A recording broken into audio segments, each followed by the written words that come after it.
call another department at the company called accounts payable. Why? Because accounts payable pays the bills. So they're paying the telephone provider. So rather than the attacker targeting a group or a department that knows the value of the dial-up numbers, targets a lady in accounts payable that is completely clueless about the value of the dial-up numbers. And the same thing with the VPN access information. So sometimes help desks in some businesses don't realize the value. This is so easy. Convince a target to visit a website that you've poisoned with a technical exploit. And every day you can go to Millworm or a whole bunch of sites that host exploit code, especially Internet Explorer. And all you have to do is build a website. And then, well, first of all, the attacker has to find out the FBI that were looking for me, so I wasn't going to use the name Kevin Mitnick. Why did I choose the name Eric Weiss? Because that was the real name of my idol magician, Harry Houdini. I thought I had a sense of humor, but I was quick to learn that the FBI had a sense of humor. But anyway, that's a story for another day. So I actually acquired a job at a law firm under my alternate identity. And one of my colleagues handed me this brochure for the Microtac ultralight cell phone. And this cell phone, mind you, 1993 was like the iPhone today. It kind of reminded me like of the Star Trek communicator. Kind of cool. And as a hacker, I wanted to understand how this telephone worked, the protocols, how it interfaced with the telephone network. I wanted access to the source code, right? To the secret recipe. So one day, it was 3 o'clock in Denver, Colorado, and I left the firm early. And when I went down to the lobby floor, it was a 50-story building. We actually occupied the top 5 floors of downtown Denver. I powered on my cell phone. Incidentally, not my name either. So the first number I called was directory assistance. And I asked for the telephone number from Motorola. They're the company that manufactures the Microtac Ultralight. And of course, the directory assistance operator gave me the toll-free number to Motorola Corporation. I got the number, I go, hi, this is Rick. I'm looking for the project manager of the Microtac Ultralight project. And the lady at Motorola, the receptionist, said, oh, sir, no problem. All our cellular phone development is handled out of Schaumburg, Illinois. Would you like their telephone number? Sure. She gave me the phone number, and that was my next call. I call Schaumburg, Illinois, to Motorola, and I get a receptionist. I said, hi, I'm looking for the project manager for the Microtac Ultralight project. I'm transferred around 2, 3, 4. By the 8th time, I'm talking to the vice president for R&D for all of Motorola. And by that time, during these 8 calls, I realized they had another R&D facility in Arlington Heights. So I go, hi, this is Rick, over in Arlington Heights, and I'm looking for the project manager for the Microtac project. And the VP of R&D goes, oh, that's Pam, she works for me. Would you like her telephone number? Sure. Gave me her phone number.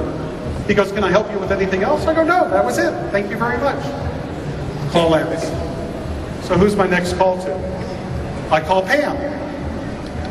But I didn't get Pam. What I did get is her voicemail outgoing greeting. And what she told her callers is she just left on a 2-week vacation and she'd be returning on such and such date in the future. And if you had any problems whatsoever, to call Alicia on extension blah, blah, blah. So that was a very nice piece of valuable information. Alicia.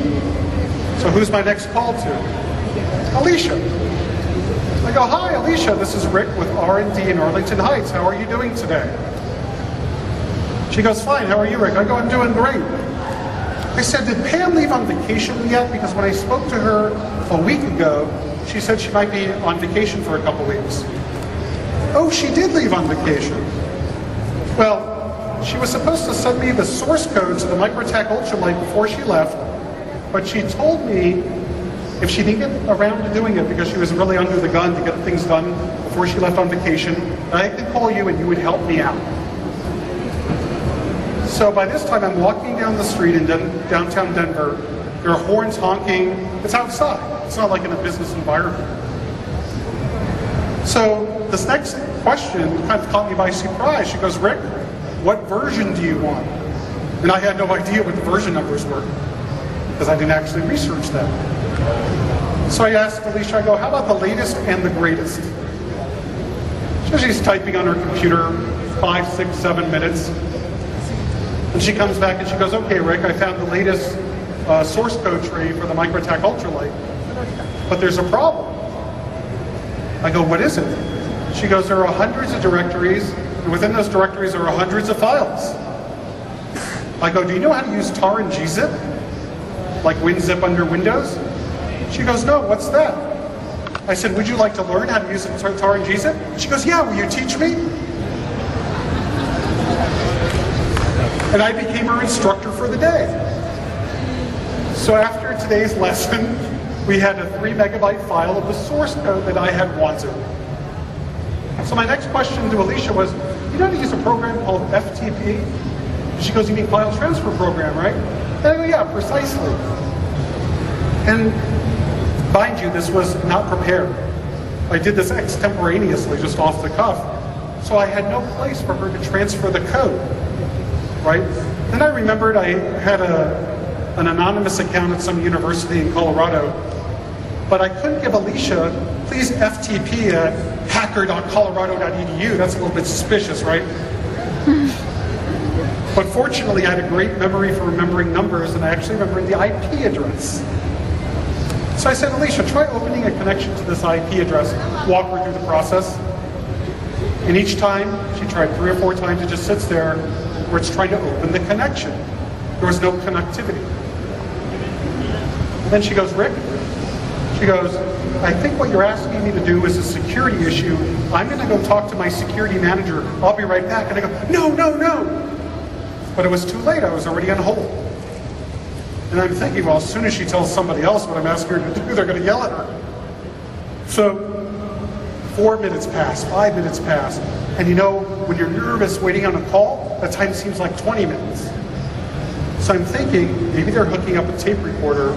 So when she comes back on the line, I'm going to be very careful and not really talk. So she comes back on the line and she goes, Rick, She goes, I spoke to my security manager about what you're asking me to do. I go, Notice I'm not talking for that tape recorder. She goes, the IP address you gave me is not within Motorola. That's outside our company. I go, And she goes, my security manager said for me to transfer you this file, we need to use a special proxy server here at Motorola. And he was kind enough to give me the username and password so I could transfer you the file. So by the time I walked home, which is a 15-minute walk from the law firm, I put the key into the door. The source code for the MicroTac Ultralight was sitting at this Colorado university. So, Motorola, huge company.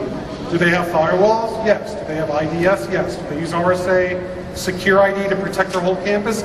Yes. It took, 4 or 5 phone calls. Talked to 3 or 4 people and have the crown jewels. So the moral of the story goes, you can't just rely on the technology even though it's critical. Visibility into what information they have access to.